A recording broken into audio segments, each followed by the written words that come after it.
If we are what we love, as St. Augustine said, then we have to change what we love. See, we can't just tell ourselves not to love idols.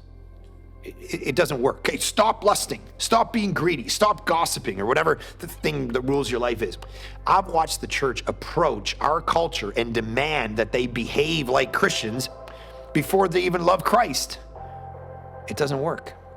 See, we can't change our life by just mental determination. Our habits and flaws don't just disappear because we tell them to, right? Just act as a good drug addict. It all comes down to what we love and how we love it. Let me give you a profound idea in what I think Jesus is after when he tells us the most important commandment is love God. There's a sermon written in the 1800s called The Expulsive Power of a New Affection by a Scottish preacher named Thomas Chalmers. And he asks how it is even possible for us to hate the things of the world when in many ways they're so satisfying. And he argues that it's rare for any of our tastes to just disappear by mere force of reasoning or determination.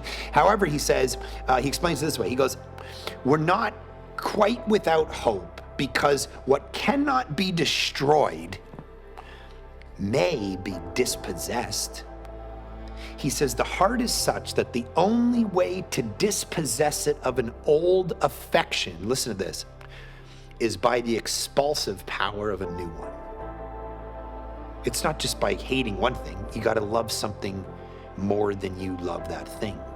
He says the youth ceases to idolize pleasure, but it's only because the idol of wealth has become stronger. The love of money ceases to have mastery over the citizen because they're drawn into the world of politics. So now they're lorded over by a love of power. The way to disengage the heart from the love of one great object, he says, is to fasten it to another. It's not about exposing the worthlessness of the old affection, but exposing the worth and excellence of the new one. That quote right there could change your life. You see, it takes more than just saying or believing your idols are destructive.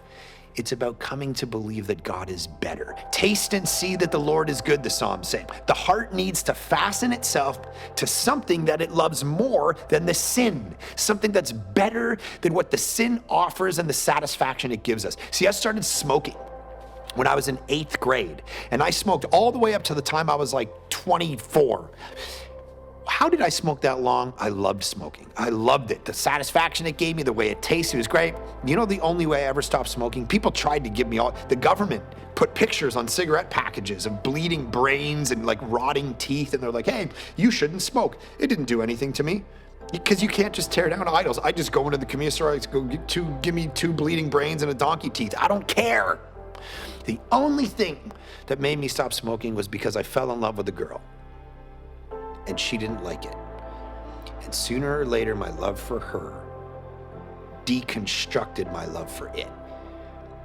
This is what I'm holding before you, not running away from some sin in your life, but running toward Jesus because he's better than that thing.